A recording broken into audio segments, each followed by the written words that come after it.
안녕하십니까. 주식간실의 방장 핑크캣입니다. 오늘의 팁앤팁스 시간에는 횡보장에 대한 이야기를 좀 다뤄보려고 합니다. 이 횡보장을 우리는 피해 나가야 되는데 어떻게 피해 나갈까? 지금까지 강의에서는 XY축으로 해서 작은 진폭이 생기면 횡보장이다, 그러니까 피해라, 이거는 감각이고 경험이죠. 근데 이것을 과연 계산적인 방법으로 계산으로 해결할 수 있을까 고민해 보겠습니다. 계산식으로 만들려면 정의부터 해야 되겠죠. 그 정의를 어떻게 할지 정의하는 방법에 따라서 결과도 다르게 나옵니다. 1년에 주가가 쭉 올라가다가 조금 내려오고 다시 쭉 올라가는 현상, 요것은 추세죠. 추세 파동이 생기는 거예요. 근데 이것이 이렇게 올라가지 못하고 여기 전 고점 부근 어디선가 다시 반락하고 이런 식으로 움직인다 그러면 이것이 바로 횡보가 되는 것이죠. 반대로 올라가다가 횡보하다가 다시 빠져버리면 반락이 되죠. 그렇다면 첫 번째로 이 횡보의 크기, 횡보 사이즈가 어느 정도 되면 횡보라고 할까, 이거를 결정해 줘야죠. 올라가다 이 올라가는 폭이 이만큼인데 이거는 내려올 때 절반까지 정도를 등락하면 횡보라고 할까, 아니면 이건 2분의 1이고요 아니면 올라가다가 4분의 1 정도까지, 여기서 여기까지죠. 4분의 1 정도, 요 정도 등락하면 횡보로 칠까. 또 여러가지가 있겠죠. 아니면 이런 올라오는 거에 비례하지 않고 그냥 올라오다가 50틱이 후퇴한다, 그리고 등락해버린다, 그러면 이런 수치적으로도 결정할 수 있을 겁니다. 방식 모두 다 좋습니다만 결정적인 단점이 하나가 있죠.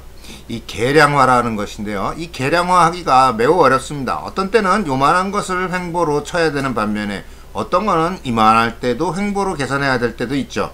인공지능 전문가라면 이거 한번 도전해 볼만 하죠. 이거 해결해서 풀어낼 수 있다 그러면 어떤 경우에는 요만한 것을 횡보로, 어떤 경우에는 요런 것을 횡보로 스스로 판단해서 요렇게 갔다 저렇게 갔다 왔다 갔다 할 수만 있다면 요거 괜찮을 것 같아요. 근데 저는 AI가 안 되기 때문에 이 방법은 못 쓰고요. 이 횡보 사이즈에 대해서 정량화해서 계산하는 방법으로 한번 연구해 보도록 하겠습니다. 종목은 상관없고요. 일단은 등락이 있는 차트면 다 해당될 겁니다. 등락이 얼마만큼 생기는지 알아야 되기 때문에 자신이 원하는 등락이 나타날 수 있도록 지그재그 차트로 수치를 정해 봅니다.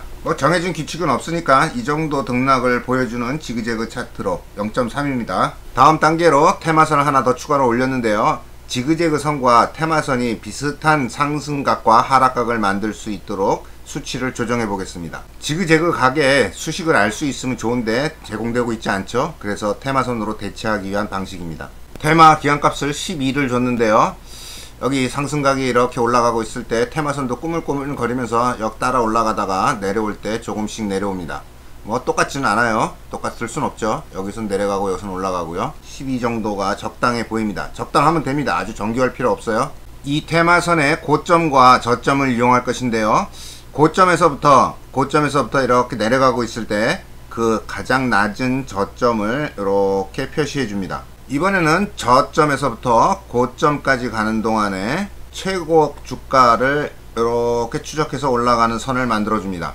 이 두 개의 선이 의미하는 것은 밑에서부터 위로 한번 진동할 때까지 최고값과 최저값의 폭을 알려주죠. 이 말은 아까 이런 식으로 올라갔다 내려왔다 올라갔다, 여기에 횡보라고 그랬어요. 그렇다면 지금 여기서부터 여기까지의 폭을 구한 것입니다. 요게 1번에서 2번까지의 값이죠. 이 상단선과 하단선의 폭을 계속적으로 알려주고 있기 때문에 요 폭이 좁다, 여기 좁죠? 여기보다는 확연히 줄은 폭들이 보입니다. 이 폭 좁은 부분들을 전부 다 횡보 구간이다 라고 얘기할 수 있겠죠. 여기 아닙니까? 여기 쭉 올라왔다가 흔들려요. 그러다 탈출해서 올라갑니다. 자, 이제는 이 폭 좁아진 구간만 골라내면 되는 거예요. 다 온 거예요. 테마선의 꺾임을 찾아서 주가의 고점 저점 찾고 그 폭까지 확인되었으니 이제 이 차트의 기준이 되는 테마선만 남기고 깨끗이 지워보도록 하겠습니다. 자, 이제 결론을 내릴 텐데요, 결론에 앞서서 잊어버리면 안 되니까 잠시 복습하고 가실게요. 차트를 좀 확대하고요. 주가가 상승하다가 일정한 고점을 만들고 그 고점 폭 안에서 흔들려 버리면 횡보예요.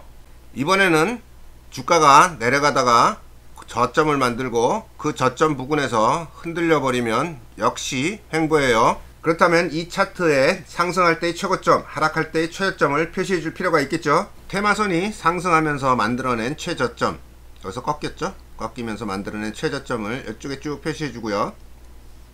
그리고 여 끝에 와서는 테마선이 다시 꺾이죠. 꺾일 때 다시 최고점을 여기에 쭉 표시해 줍니다. 고점 부근에 와서 흔들려 버리면 횡보라고 했으니까 이 고점 부근에 와서 얼마만큼 여기 있는 주가들이 얼마만큼 흔들리고 있는가만 찾아내면 되죠. 저점일 때도 마찬가지고요. 다음 저점일 때 여기서 얼마만큼 범위를 지정해 주면 되겠죠. 저점과 고점 사이에서 머뭇거리고 있는 점들 약 50포인트 정도 기준으로 해서 점을 찍어 봤는데요. 50포인트 내에서 등락을 하고 있는 점들이 상당히 많이 보이고 있습니다. 이렇게 점들이 많이 나오고 있는 구간, 이 구간 전체는 전부 횡보 구간이라고 판단할 수 있죠. 몇몇 빠져나가는 것도 보이긴 합니다만, 이렇게 확실하게 빠져나가지 못하는 것을 본다 그러면 이거 전체가 지금 횡보를 하는구나, 아직 안 끝났구나, 뭐 이런 것들을 알 수 있게 됩니다. 다른 구간도 한번 볼까요? 다른 구간에서 보면은 이렇게 쭉쭉 잘 올라오는 구간이 있는 반면에 이런 구간도 있죠. 이런 구간에서는 좀 쉬었다가 위로 갈지 아래로 갈지 요거에 대한 판단을 좀 해볼 필요가 있겠죠. 여기 이 점도 역시 마찬가지죠. 위로 갈지 아래로 갈지 조금 판단해 볼 수 있는 기회를 제공하고 있습니다. 이쪽에서도 같은 현상이 일어나네요. 쭉 진행하고 있다가 여기서 횡보가 딱 발생합니다.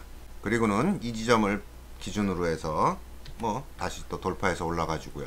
이와 같이 수평으로 움직였다가 올라가 주면 요거는 그냥 해석이 좀 분석이 좀 그런대로 쉬운데, 여기 부분 아래쪽 그 우측 부분에 요거는 조금 난해하죠. 이게 좀 난해해집니다. 방향성으로만 본다면 분명히 내려오고는 있는데 이 고저 등락이 꽤나 큽니다. 이렇게 크다 보니까 고저점들을 새로 만들게 되고 그 고저점 안에 이게 갇히는 형국이 되는 거죠.